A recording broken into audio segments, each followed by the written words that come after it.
आप तमाम साथियों को ऋषिकेश पाठक का प्यार भरा नमस्कार। मैं आशा करता हूं कि आप लोग पूरी तरीके से एक्साइटेड हैं।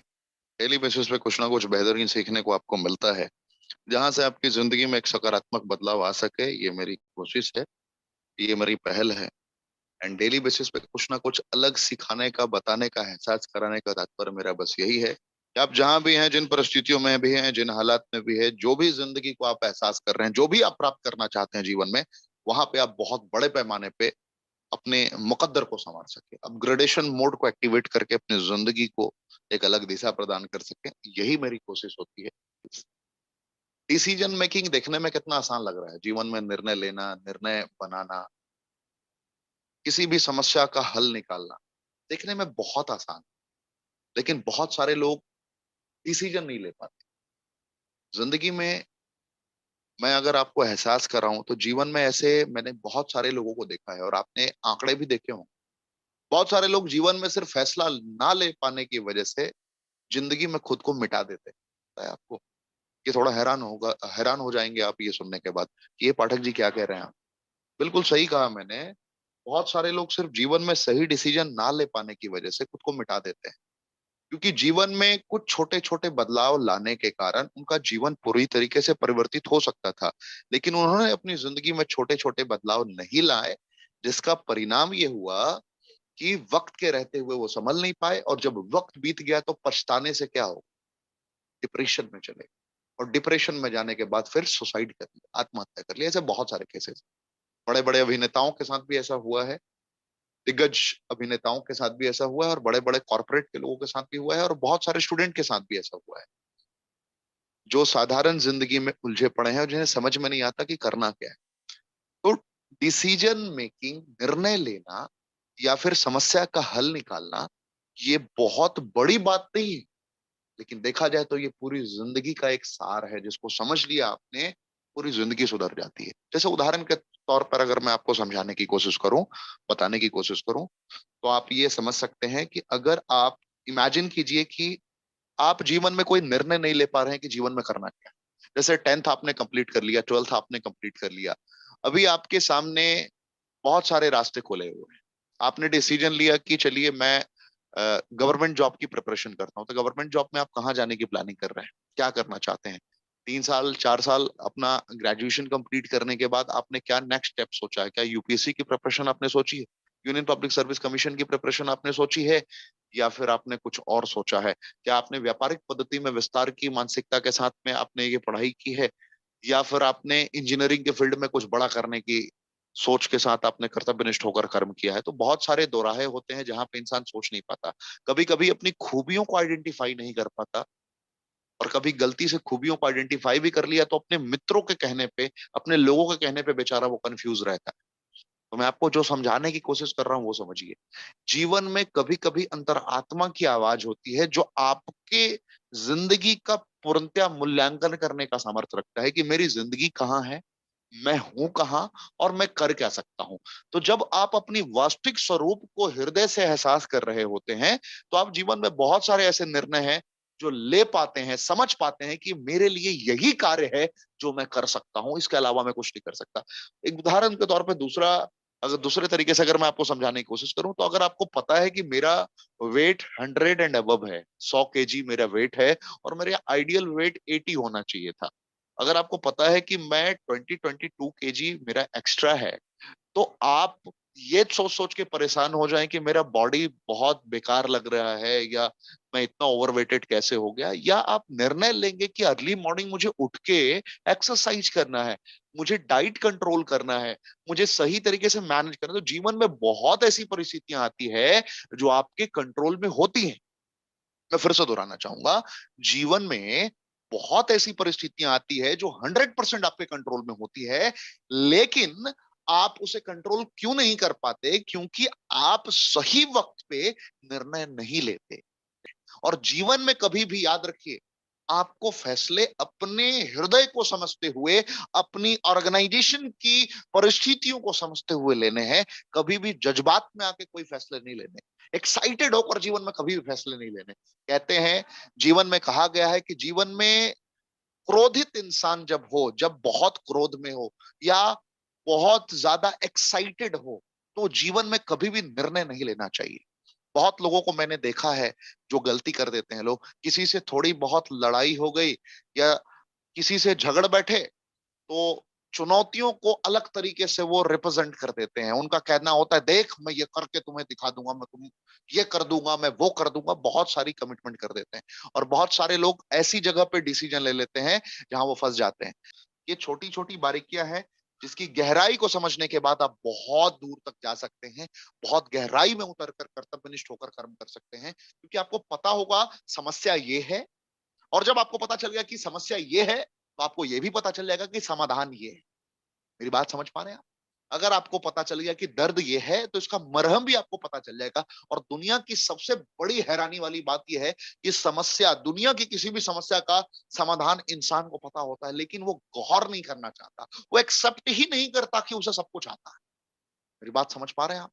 ये बहुत गहरी बात है। इसको समझिए, एहसास कीजिए और उसके अकॉर्डिंग अपना एक्शनेबल पैटर्न विकसित कीजिए। बहुत सारी चीजें हैं जीवन में। अपना फैसले लेने के टाइम में बहुत जगहों पर आपको अडिग रहना पड़ता है, फैसले लेने पड़ते हैं, समझना पड़ता है, आपको निर्णय लेने के लिए तैयार रहना पड़ता है। अगर ऑर्गेनाइजेशन के दृष्टिकोण से देखा जाए, तो आप देख सकते हैं आप कैसे अपने रिसोर्सेस का यूज कर सकते हैं। जो भी लोग आपके पास में उपलब्ध हैं, आप उनको सही दिशा में कैसे कार्य करवा सकते हैं। देखिए, लीडर वही होता है, मैंने लीडरशिप की ट्रेनिंग में सिखाया आपको, जो आपकी क्षमता को पहचान कर आपका बेस्ट निकलवा सके। पिता वही होता है सही, जो अपने पुत्र की गुणवत्ता को समझकर उसकी दिशा में उसे कार्य करने के लिए प्रेरित कर दे। जरूरी नहीं है कि सारे बच्चे सुपर एक्स्ट्रा ऑर्डिनरी होकर बहुत बेहतर पढ़ाई में कर लेंगे। कुछ बच्चे खेल में भी बेहतर कर सकते हैं, कुछ बच्चे गाने में भी बेहतर कर सकते हैं, कुछ बच्चे डांस में भी बेहतर कर सकते हैं, कुछ बच्चे डिफरेंट डिफरेंट स्किल में माहिर होते हैं।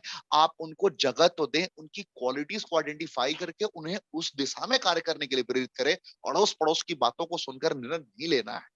बच्चों को भी ये सोचना चाहिए कि भैया, मेरे लिए बेहतर क्या है, मुझे क्या ऐसा कार्य पसंद है जिसमें मैं डूब कर काम करता हूं, जिस काम को करने में फिर मुझे वो काम काम नहीं लगता, खेल लगने लगता है। तो इन छोटी छोटी बारीकियों को जब आप समझकर कार्य करेंगे, छोटी छोटी बारीकियों पर कार्य करते हुए जब आप मेहनत करना स्टार्ट करेंगे, तो एक अलग लेवल पर आप पहुंच चुके होंगे, एक अलग मकाम पर आपकी जिंदगी होगी। आप सोच भी नहीं सकते।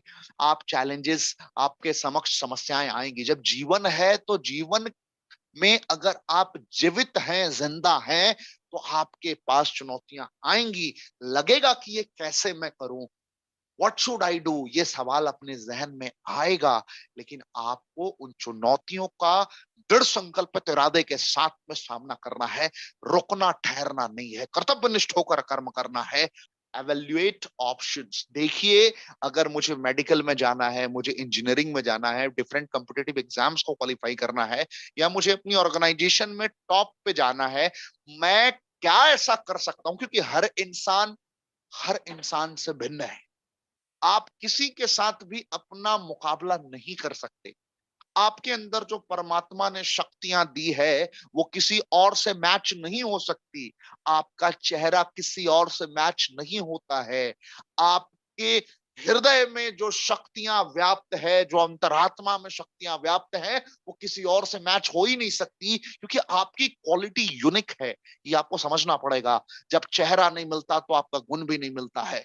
यकीन के साथ मैं कह रहा हूं आपको, अपने मूल्यों को समझिए, अपनी शक्ति को पहचानिए, और अपनी शक्ति को पहचानने के बाद उस शक्ति पे कार्य करने का दृढ़ निश्चय कीजिए कि मुझे हाँ ये करना चाहिए। पहले देखिए कि मैं हूं कहां, यानी कि मैं 5,000 कमा रहा हूं या 10,000 कमा रहा हूं। अब पहला ये टारगेट होगा। अगर आप इनकम के पॉइंट ऑफ व्यू से देखेंगे, 5,000 कमा रहा हूं, 10,000 कमा रहा हूं, 20,000 कमा रहा हूं, या 50,000 कमा रहा हूं, या 1 लाख कमा रहा हूं। पहले इस पहलू को आप बेहतर तरीके से समझिए।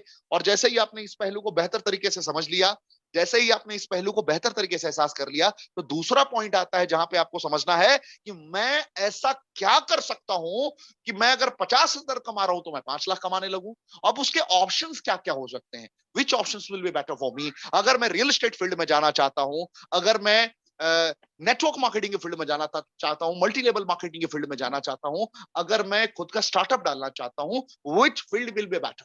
आपको एवेल्युएट करना है, देखना है, उसका मूल्यांकन करना है कि मैं तो हूं अभी वास्तविकता में 5,000 पे, मैं हूं वास्तविकता में 50,000 पे, मैं हूं वास्तविकता में 1 लाख पे, लेकिन मुझे पहुंचना है 5 लाख रुपए पे। तो मैं 5 लाख रुपए तक पहुंचने के लिए किन संसाधनों का प्रयोग कर सकता हूं, और वो क्या संसाधन हो सकते हैं जो मेरी योग्यता से मैच करते हो। मैं फिर से दोहराना चाहूंगा, ऐसे कौन कौन से वो संसाधन हो सकते हैं जो मेरी योग्यता और मेरी शक्तियों से रूबरू हो, और उसी राह पे अगर मैं काम करूं तो मैं पैशनेट पैशनेट होकर 100% अपना दे पाऊंगा। तो आपको ऐसे करके उसका मूल्यांकन करना है। अब जब 5 ऑप्शन 6 ऑप्शन आपने ढूंढे हैं, फाइंड किए हैं, तो आपको 5 में से सबसे बेस्ट उसमें से आइडेंटिफाई करना है कि ऐसे इन 5 सोर्सेस में से सबसे बेहतर मेरे लिए क्या हो सकता है, जहां मैं बगैर पूंजी लगाए भी पूंजीपति बन सकता हूं। Which sources will be better for me, for my future possibilities, उसको आइडेंटिफाई करना है, उसके अकॉर्डिंग आपको कर्म करना है, स्टेप बाय स्टेप। अब आपने जब अपने मूल्यों को समझ लिया, अपनी क्षमता को समझ लिया, अपने सोर्सेस को समझ लिया कि आप हैं कहां और आपको जाना कहां है, तो वहां तक में जितनी भी मेहनत करनी होगी आपको, आप वहां तक के लिए पूरी तरीके से प्रिपेयर हो जाएंगे, पूरी तरीके से अपनी रफ्तार को झोंकने के लिए तैयार हो जाएंगे। फिर उसके बाद आता है टेक एक्शन। आपको किसी कीमत पे, किसी परिस्थिति में आपने जो निर्णय ले लिया वो फाइनल निर्णय होना चाहिए। इसके बाद दुनिया की कोई भी शक्ति आपके इर्द गिर्द आकर आपको हिलाने की कोशिश करे, जब तक है जान, जब तक है सांस, तब तक उस राह पे आपको टिके रहना है, क्योंकि निर्णय आपने लिया है। इसीलिए कहता हूं कि सोच समझ कर आपको जीवन का कोई भी निर्णय लेना है, छोटा हो या बड़ा हो। याद रखिए, आज भले ही आपके जीवन के लिए गए फैसले आज आपको समझ में ना आ रहे हो कि आपने जीवन में कितनी दफे गलत फैसले लिए हैं, लेकिन आने वाले 10 साल 15 सालों में आपको समझ में आएगा कि अगर मैंने उस वक्त पे ये कर लिया होता तो शायद आज मेरी परिस्थितियां ये होती। आज भी आपको ये महसूस होता होगा कि अगर मैंने 2010 में ये कर लिया होता, बहुत सारे लोग कहते हैं कि अगर 2010 में मैंने यहां पे लैंड ले लिया होता, ये जमीन खरीद ली होती, तो आज उसकी वैल्यू डिफरेंट होती, बिल्कुल अलग होती मार्केट से। आज अगर मैंने ये कर दिया होता तो वो हो जाता, वो कर दिया होता तो ये हो जाता, उस वक्त अगर मैंने यूपीएससी की प्रिपरेशन में ये पॉइंट कवर कर लेता तो शायद मैं आईपीएस बन जाता। जैसे ही आपने ये किया तो आप बहुत आगे निकल जाएंगे। ये छोटी छोटी बारीकियां हैं जिसको आपको समझना है। लाइन कभी नहीं भूलना है, जिंदगी में फैसले भी 3 तरीके से लिए जाते हैं, व्यापारिक दृष्टिकोण से अलग, व्यक्तिगत जीवन के फैसले अलग, और पारिवारिक फैसले अलग। बहुत सारे मायने हैं इसके, सारे पॉइंट को तो क्लियर करना इम्पॉसिबल है, लेकिन मैं शॉर्ट में अलग तरीके से आपको एहसास कराने की कोशिश जरूर करूंगा, फील कराने की, क्योंकि यहाँ पे बहुत सारे ऐसे लोग हैं जो बिल्कुल सर्वसाधारण भाषा में समझने के आदी हैं, और मैं सर्वसाधारण भाषा में ही सारी बारीकियों को सिखाने में यकीन रखता हूं, बताने में यकीन रखता हूं, फील कराने में यकीन रखता हूं। कुछ चीजें जीवन में ऐसी होती हैं जो आप निरंतर करते रहेंगे, उसमें कोई परिवर्तन नहीं आने वाला। जीवन में भोजन आप कर रहे हैं, आप भोजन करते रहेंगे। जीवन में बहुत सारे लोग पढ़ाई कर रहे हैं, सिंपल तरीके से पढ़ाई करते रहेंगे। कुछ भी अलग नहीं होने वाला है, कुछ भी डिफरेंट नहीं होने वाला है, सब कुछ बिल्कुल वही चलेगा। अगर आप ऑर्गेनाइजेशन के साथ कनेक्टेड हैं तो नॉर्मल जो आप काम कर रहे थे वही काम करते रहेंगे, कि हाँ इन्हें ये करना है, उन्हें वो करना है, और वो करते रहेंगे आप। ये रूटीन आपका डिसीजन होता है, इसमें कोई परिवर्तन नहीं आता है, कोई भी छेड़छाड़ नहीं होता है। लेकिन टैक्टिकल अगर सेगमेंट को थोड़ा समझने की आप कोशिश करें, एहसास करने की कोशिश करें, तो आप हैं कहाँ और आपको जाना कहाँ है, और वहां जाने के क्रम में याद रखिए, एक होता है मैं हूं कहाँ और मुझे जाना कहाँ है, आपने ये विजुअलाइज किया लेकिन आपने एक्शन नहीं लिया। लेकिन एक्शन लेने के बाद में जैसे आप सफर पे निकल गए, आपने बिजनेस मॉड्यूल को बिल्ड कर दिया, आप किसी भी शहर में जाके अपने बिजनेस के डिफरेंट डिफरेंट प्रोग्राम डिजाइन कर रहे हैं, डिफरेंट डिफरेंट वेंडर से जाकर मिल रहे हैं, डिफरेंट डिफरेंट डिस्ट्रीब्यूटर से जाकर मिल रहे हैं, डिफरेंट डिफरेंट इलाकों को एक्सप्लोर कर रहे हैं। तो जब आप सफर में निकल चुके हैं, आप पढ़ाई करने के दरमियान में जब देख रहे हैं कि आपको बड़े लेवल पे अपनी एमबीबीएस की प्रिपरेशन करनी है, आपको बड़े लेवल पे इंजीनियर बन के आपको बहुत बड़े लेवल पे अपना नाम कमाना है, तो जिस राह पे आप निकल चुके हैं, निकलेंगे नहीं, निकलने के बाद क्या क्या सकारात्मक फैसले रास्ते में लेने पड़ सकते हैं। जैसे आप सफर में चल रहे हैं, सफर में चलने के दरमियान आपको रिक्वायरमेंट पड़ सकती है ऑल ऑफ सडन किसी और जोन को एक्सप्लोर करने की। हो सकता है कि आपने रामपुर को एक्सप्लोर करने का निर्णय लिया था, वहीं पे श्यामपुर बगल में है, तो आपने श्यामपुर को भी सोचा कि उसके साथ में मैं ऐड डाउन कर लूं। मुझे लगता है कि मैं रामपुर के साथ श्यामपुर भी कवर कर पाऊंगा। आप अभी मैथमेटिक्स की कंप्लीट प्रिपरेशन कर रहे थे और आपको लगा कि मैथमेटिक्स के साथ मुझे थोड़ा और टाइम बच रहा है, मैं फिजिक्स को भी कवर कर सकता हूं साथ में। आप अभी इंडियन आर्मी की कंप्लीट प्रिपरेशन कर रहे थे, आपने सोचा कि मैं एनडीए के थ्रू डायरेक्टली बड़े लेवल पे अपनी प्रिपरेशन करके डिफेंस में जाना चाहता हूं। फिर आपने ऑल ऑफ सडन उस सफर में बढ़ते हुए निर्णय लिया कि मैं अब एनडीए के थ्रू नहीं जाऊंगा, क्योंकि वो भी यूपीएससी का ही पार्ट है। अब मैं सीडीएस के थ्रू जाऊंगा, कंबाइंड डिफेंस सर्विसेज के थ्रू डायरेक्टली ग्रेजुएशन पर से एंट्री लूंगा, जहां से मेरा एक्सपेरिमेंटल फेज नहीं रहेगा, मैं डायरेक्टली एंट्री ले लूंगा, डायरेक्टली मैं कप्तान बन जाऊंगा, डायरेक्टली मैं इंडियन आर्मी में चला जाऊंगा, इंडियन एयरफोर्स में चला जाऊंगा, इंडियन नेवी में चला जाऊंगा। तो इस टाइप का मेंटल पैटर्न एक अलग तरीके से बनता है। व्यापार में मैं चल रहा हूं, मेरी स्पीड है कि मैं 10 लाख रुपए का टर्नओवर कर रहा हूं, 10 करोड़ रुपए का टर्नओवर कर रहा हूं, 100 करोड़ रुपए का टर्नओवर कर रहा हूं, 500 करोड़ का टर्नओवर कर रहा हूं। तो इस सफर में तो मैं नॉर्मली चल रहा हूं, मैंने जो जो फैसले लिए हैं वो फैसले बिल्कुल सही उतर रहे हैं मेरे जीवन में। लेकिन मैं ऐसा क्या बदलाव ला सकता हूं और ऐसी क्या क्या और स्ट्रैटेजीज हैं जिससे मैं अपने लोगों पे और खुद पे इंप्लीमेंट करके और प्रोडक्टिविटी निकाल सकता हूं। ये है टैक्टिकल डिसीजंस जो आपको सफर में निकलने के बाद आपको लेने पड़ेंगे। बहुत सारे फैसले होते हैं जब आप मैदान में उतरने के बाद लेते हैं। जैसे एग्जाम्पल, मैं उदाहरण क्रिकेट के दृष्टिकोण से फिर यहां पे समझाना चाहूंगा। जैसे आप प्रिपेयर होकर गए कि अभी मुझे डिफेंसिव क्रिकेट खेलनी है, बिल्कुल हर बॉल रोक के खेलना है, और बॉलर ने आपको ऑल ऑफ सडन, आपके कोच ने इंस्ट्रक्शंस दिए हैं कि हर बॉल बिल्कुल साधारण तरीके से तू खेल, तेरे को ओवर बितानी है, तू आप टेस्ट क्रिकेट खेल रहे हैं और बिल्कुल सिंपल तरीके से खेल रहे हैं, ओवर की कोई टेंशन नहीं है। और ऑल ऑफ सडन आप देख रहे हैं कि बार बार बॉलर ऐसी बॉल फेंक रहा है, ऐसी बॉल फेंक रहा है, और जो आपकी स्ट्रेंथ पे फेंक रहा है, आपकी ताकत पे फेंक रहा है, तो देयर इज बिग पॉसिबिलिटीज कि आप उसी वक्त अपने गेम को चेंज कर दें, अपने गेम को चेंज कर दें। जहां पे आप डिफेंसिव मोड में क्रिकेट खेल रहे थे, वहीं पे आप अटैकिंग मोड में क्रिकेट खेलना स्टार्ट कर। देयर इज बिग पॉसिबिलिटीज, अगर वो लगातार फुल टॉस डाल रहा है, ओवर पिच बॉल डाल रहा है, तो बड़ी संभावना है कि आप मिड ऑन मिड ऑफ के बीचों बीच उसे 6 में तब्दील कर दें, छक्का लगा दें आप। तो बहुत सारी चीजें होती हैं जिसको आप समझ सकते हैं। तो फील कीजिए, एहसास कीजिए, और अभी के अभी कमेंट के ऑप्शन में बताइए आपने अपने जीवन में क्या डिसीजन लिया, आपने अपने जीवन में क्या निर्णय लिया, ये मुझे जरूर बताइए। मैं आशा करता हूं कि आप मुझे जरूर बताएं।